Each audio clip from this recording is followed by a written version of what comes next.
Welcome to Securing America with me, Frank Gaffney, the program that's a kind of owner's manual for protecting the country we love against all enemies, foreign and domestic, to God's glory and that of his kingdom. I couldn't be more proud of a man that we have as a regular on this program who has devoted his professional life and considerable and highly distinguished career of public service to that cause of protecting the country we love against all enemies, foreign and domestic. His name is Charles Sam Faddis. He has been a member of the United States Army. He has been a member of the clandestine service of the Central Intelligence Agency. He has been an assistant attorney general out in Washington State. He's been a candidate for Congress. He's a best-selling author. And these days, he is the driving force behind a terrific product now online at Substack called andmagazine.com.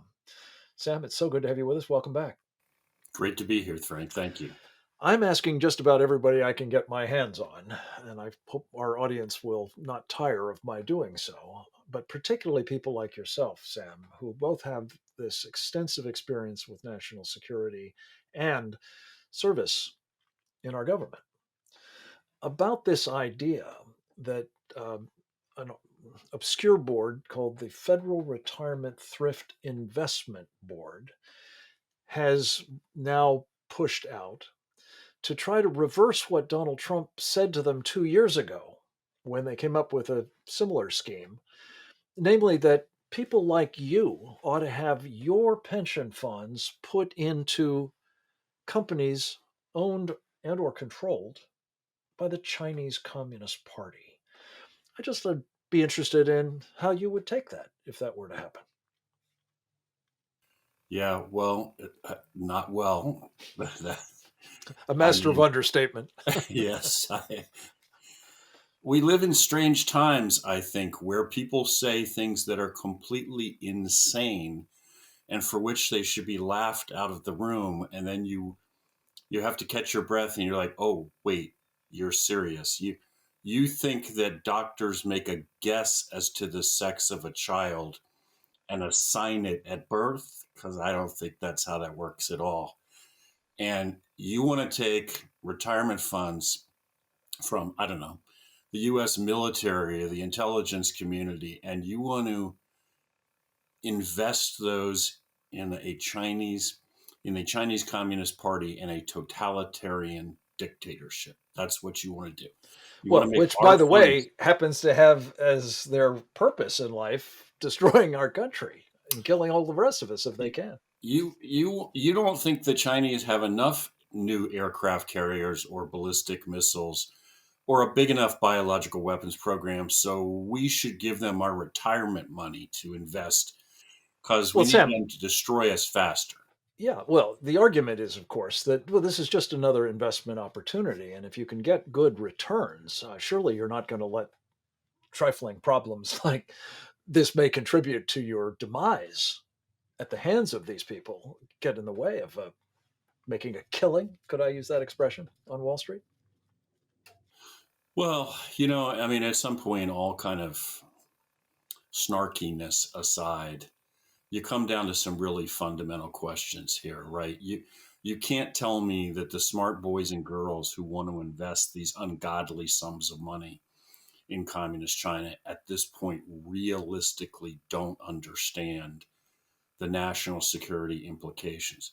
So you're forced to recognize that they have separated themselves from any loyalty to the nation, any responsibility. I mean, this is just, I don't care. Yeah, I've climbed completely in bed with the enemy to the detriment of my own country. And yeah, that's exactly what I'm going to do. And by the way, I'm going to use your money to do it. I'm going to destroy the United States.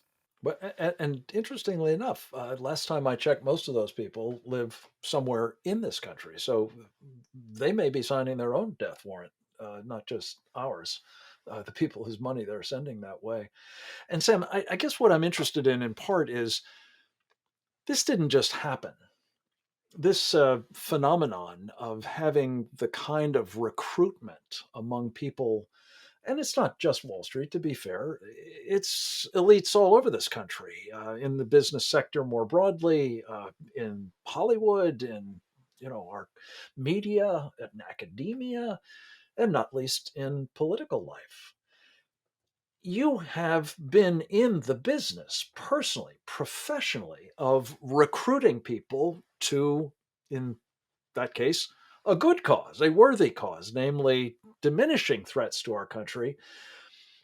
You must be pretty impressed by the performance of the CCP, the Chinese Communists, over these years in accomplishing the kind of what Peter Schweitzer in his book Red Handed calls, using their term, I believe, elite capture. Yeah, no, I don't think anybody in history has ever managed to pull this off on the scale that the Chinese have. It's industrial scale buying, co opting, recruiting, choose whatever verbiage you want, capturing the elite of target countries. And we're number one on that list. And their success in this country is absolutely staggering. It is absolutely true. All across all the elites, political, economic, everything. Folks are working for the CCP. You know, friends of ours at the Coalition for a Prosperous America have put a fine point on it. They say this is simply economic treason. But in a way, it's bigger than that because it's not, again, just those involved in the financial sector or other parts of our economy. This is happening, as you say, on an industrial scale. And the effects of it have been so disorganizing, not to say subversive, that literally we don't know which end is up. And you and Trevor Loudon have done a fabulous job, not only in your own writings and publications and magazine, among other places, but at the accountabilityinitiative.org. And I really commend to our audience a visit there because you'll see in particular chapter and verse the kind of compromises that have been taking place inside the highest reaches of our government in the executive branch and Capitol Hill.